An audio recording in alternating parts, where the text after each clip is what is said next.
Bon, dans cette série de podcasts de la première partie consacrée à la question de la périodisation du marxisme chinois, il faut nous resituer dans la longue histoire du communisme tel que l'a pensé Marx lui-même.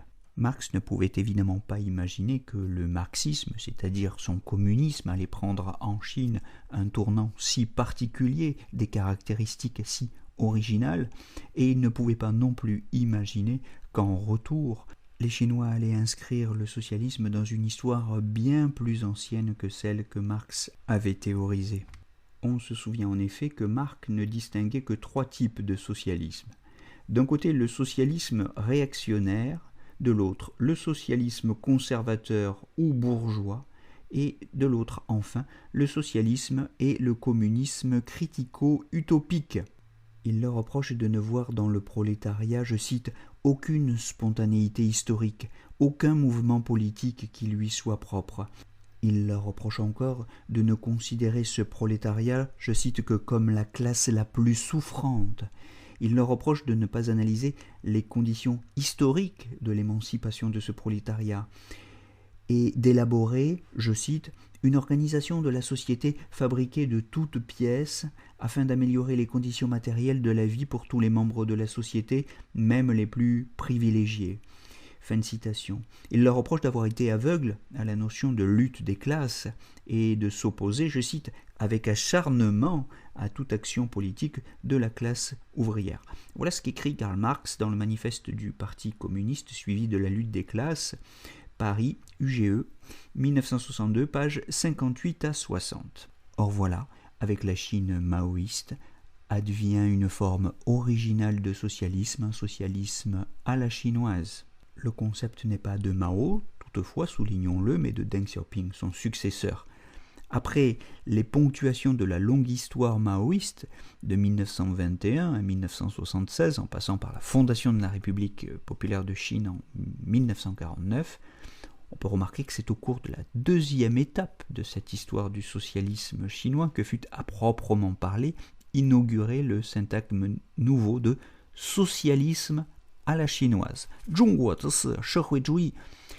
Ce concept, ce syntagme nouveau, est donc dû, comme je le disais à l'instant, à l'initiative de Deng Xiaoping, et il désigne une doctrine qui commence à proprement parler en 1978 avec la politique de réforme et d'ouverture Geige-Kaifang.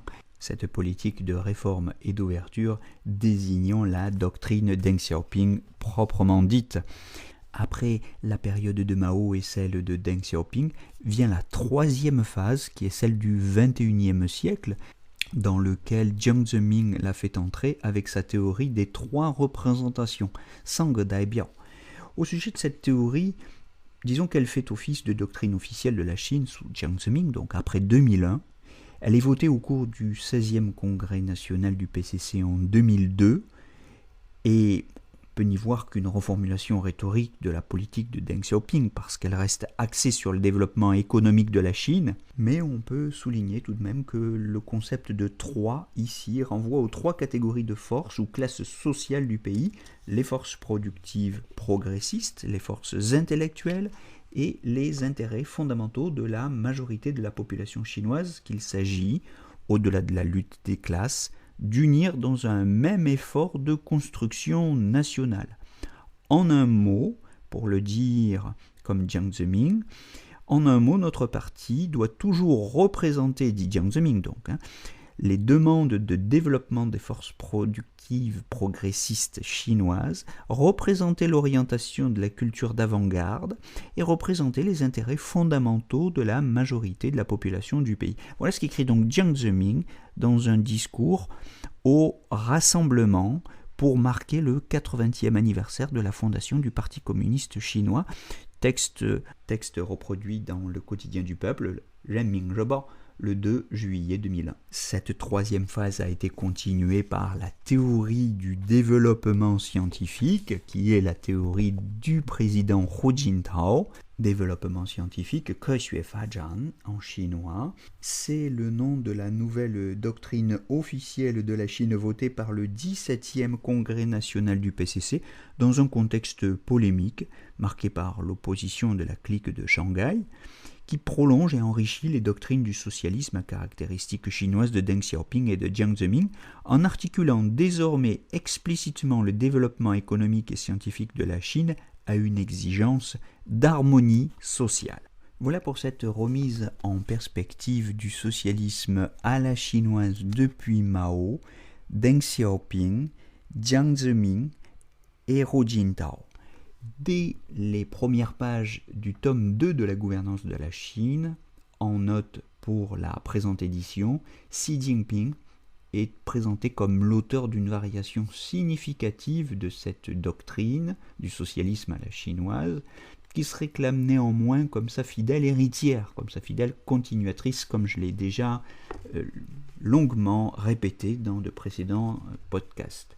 C'est la doctrine du socialisme à la chinoise dite de la nouvelle ère, Xin Shidai Da en chinois, ou plus exactement Xin Shidai Da Zhongguo de Shehui Zhui, le socialisme à la chinoise de la nouvelle ère. Donc en quoi consiste cette nouvelle doctrine et quelle est son originalité ? Eh bien, il nous faudra encore de nombreuses discussions, de nombreuses analyses pour le déterminer, mais je pense que c'est quelques précisions historiques, cette remise en perspective historique pour un public occidental qui n'est pas familier de l'histoire moderne de la Chine, qui n'est pas non plus familier de l'histoire de la Chine contemporaine. Eh bien, je pense que ces quelques précisions, cette remise en perspective historique aura été utile, du moins je l'espère.